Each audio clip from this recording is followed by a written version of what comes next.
Paul Knights est un ancien franc-maçon qui finira par tout abandonner. Il est aujourd'hui le pasteur de l'église du Mont des Oliviers, à Newton Abbot, dans le sud-ouest de l'Angleterre. Écoutons son témoignage.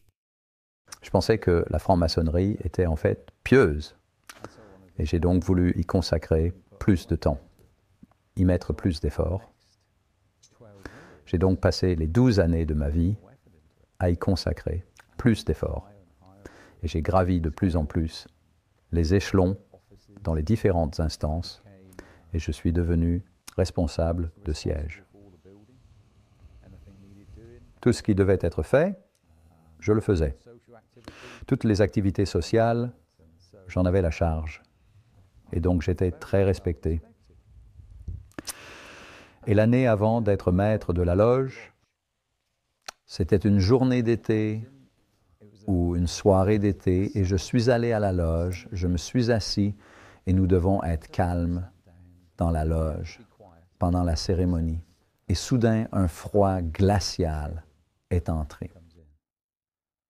Il y a un dicton que c'est quand quelqu'un avait marché sur ta tombe, et c'était ce sentiment froid et glacial qui a traversé mon corps, et j'ai fait « wow ».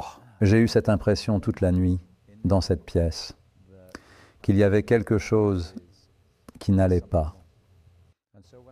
Et donc, quand je suis rentré chez moi cette nuit-là, j'ai senti comme si je devais faire quelque chose. Et Aniela a dit, as-tu apprécié la soirée? J'ai répondu que non. Elle a dit, eh bien, j'ai expliqué ce qui s'était passé. Et puis elle a dit, pourquoi n'essaies-tu pas une autre loge? Alors, je suis allé dans une autre loge cette semaine-là et j'ai eu exactement la même expérience. Et je me suis dit, qu'est-ce qui ne va pas ici? J'avais eu une expérience avec le Seigneur. Il y a environ 12 ans auparavant, je croyais qu'il y avait un Dieu et qu'il m'avait parlé, mais d'une manière ou d'une autre, j'avais perdu le fil. Je n'allais pas à l'église. Je ne côtoyais pas d'autres chrétiens. Je savais que j'étais né de nouveau, mais j'étais dans la franc-maçonnerie. Je travaillais donc sur Dartmoor, près de Haytor, et j'avais 6 employés. À ce moment-là, je faisais des travaux d'arbres et de déblayage, et j'ai dit continuer, et j'ai grimpé sur un rocher élevé. Et j'ai grimpé sur ces rochers, et j'ai juste levé les bras, et j'ai dit, mon Dieu, j'ai besoin de savoir. Dois-je rester ou sortir de la franc-maçonnerie? Et j'ai besoin de le savoir cette semaine. Dis-moi si j'ai besoin de cassettes ou de documentation. J'ai besoin qu'un parfait inconnu me le dise, et j'ai besoin des Écritures. Je n'avais pas alors de Bible. Alors, comment j'ai pu prier cette prière?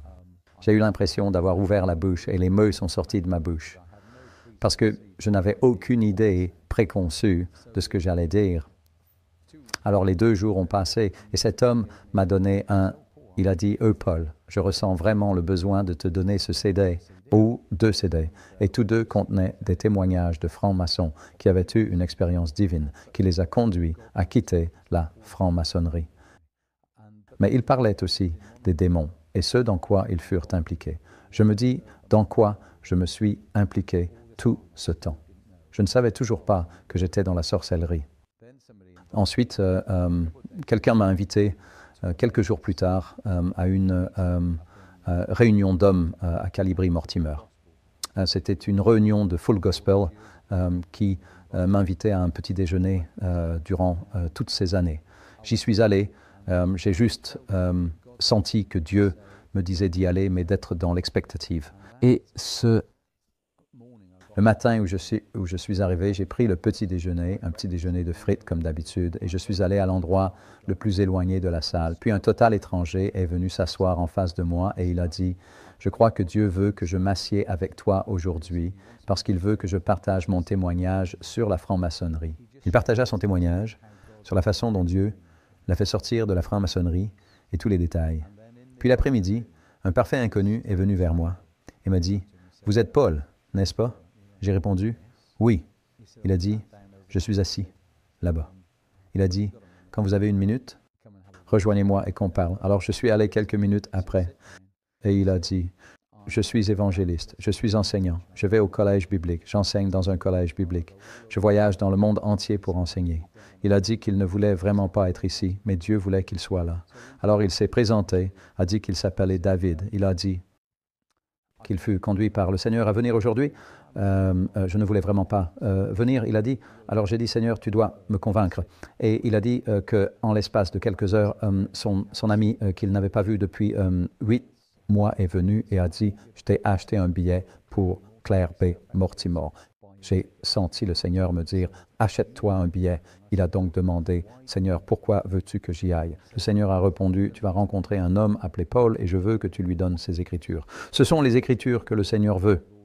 Et j'ai dit, quand as-tu reçu ces Écritures? Maintenant, vous devez réaliser que j'avais demandé cela lundi. On est samedi et j'avais demandé cela le lundi d'avant. J'avais prié le Seigneur dans la semaine. Alors, il a dit que le Seigneur les lui avait donnés il y a 2 semaines. J'ai dit non, non, non, il y a une incompréhension, car j'ai prié il y a seulement 5 jours. Il a dit non, le Seigneur me les a donnés il y a 14 jours.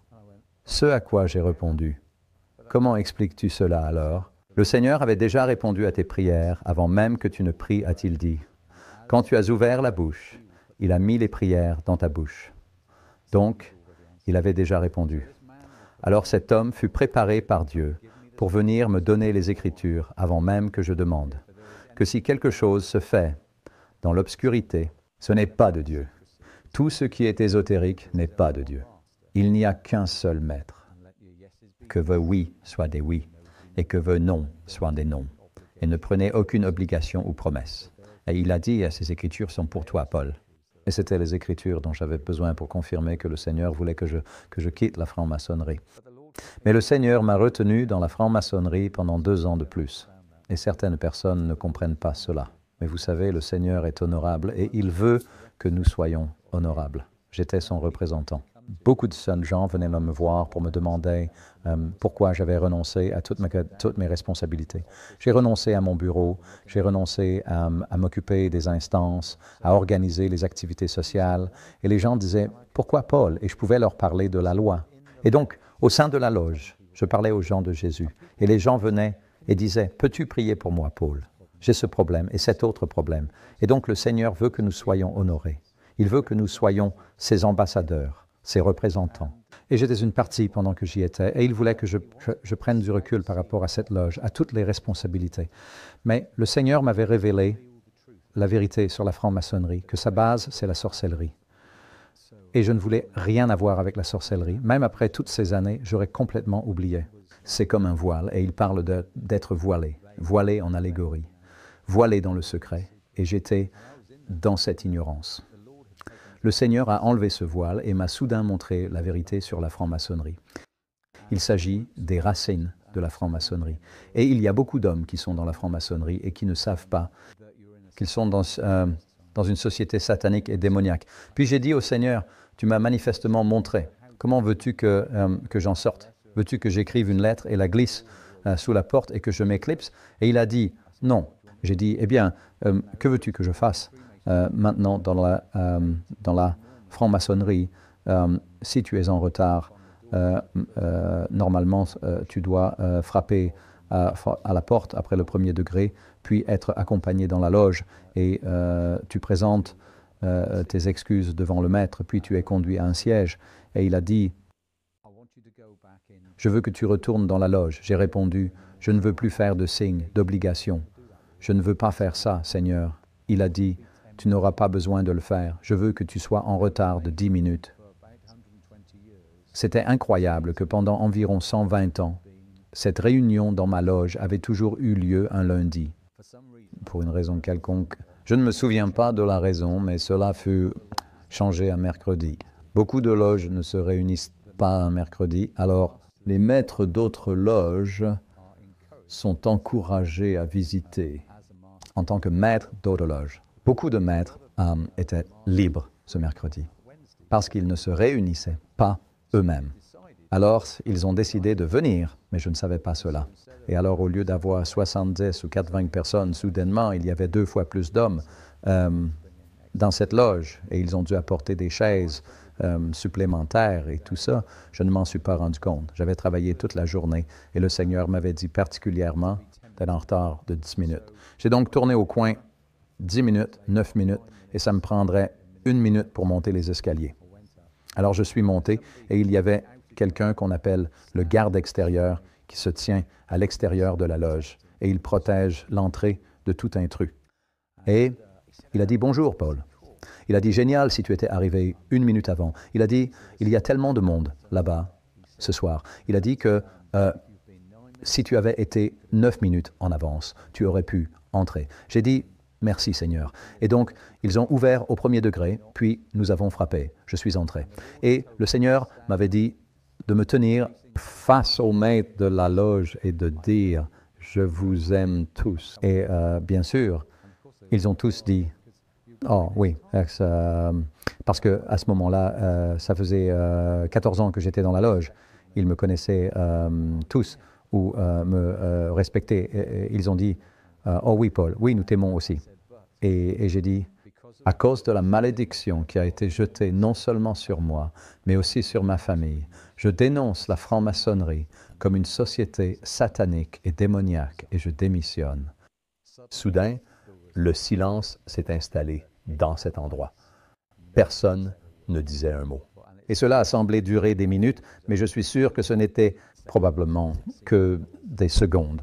Mais cela a semblé être très long. Soudain, la personne qui avait pris mon rôle, parce que j'aurais dû être sur cette chaise, j'aurais dû être le maître de cette loge. Et je lui faisais face, et il était un franc-maçon du 33e degré, et il a commencé à frapper ce marteau, qui est un marteau en bois. Il a commencé à dire « Faites-le sortir d'ici, faites-le sortir d'ici ».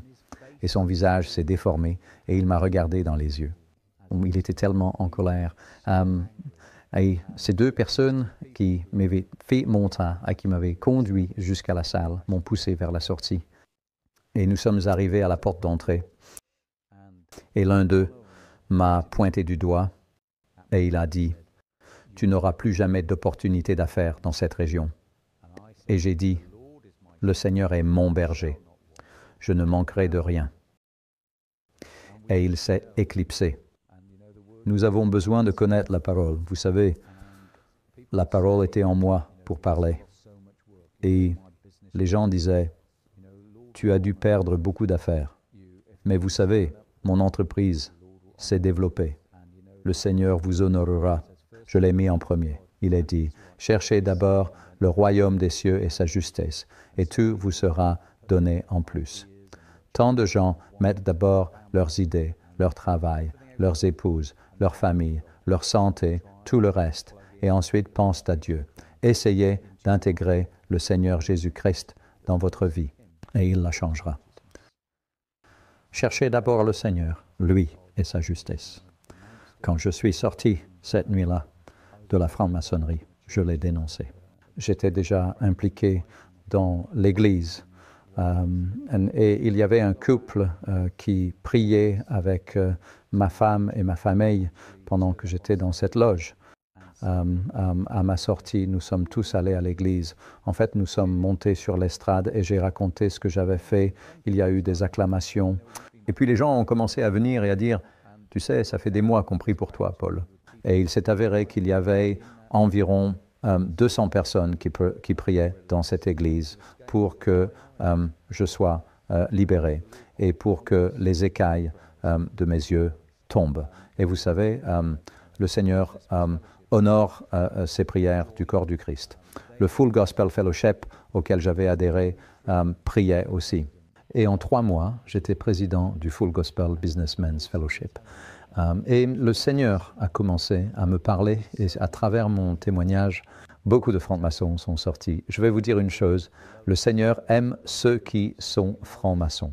Il aime ceux qui sont dans les ténèbres. Il les aime tellement qu'il est mort pour eux sur la croix. Il ne veut pas que vous les rejetez. Il veut que vous priez pour eux de tout votre cœur. Jeûnez et priez. Et je veux vous dire que si vous ne connaissez pas Jésus-Christ, aujourd'hui, ce soir, d'où est-ce que vous regardez? C'est l'occasion. Je vais faire une prière. Si vous voulez prier cette prière, après moi, cher Seigneur Jésus, je te remercie pour le témoignage de Paul. Je te remercie de t'être révélé à moi à travers ce programme. Et Père, je sais que tu es réel. Il y a un vide en moi que tu dois combler. Je sais que je suis un pécheur et je te demande de me pardonner ce soir ou aujourd'hui. Voudrais-tu venir dans ma vie pour combler ce vide? Je veux naître de nouveau. Voudrais-tu me remplir de ton esprit? Voudrais-tu me guérir, me délivrer et me libérer? Me conduiras-tu et me guideras-tu dans la vie? Me diras-tu quelle Bible acheter afin que tu puisses me guider à travers tes Écritures, Seigneur, et m'enseigner? Voudrais-tu me conduire à une bonne Église et à un corps de Christ? Voudrais-tu me guider dans cette adoration, Père, pour que je puisse lever les mains et t'adorer en esprit et en vérité?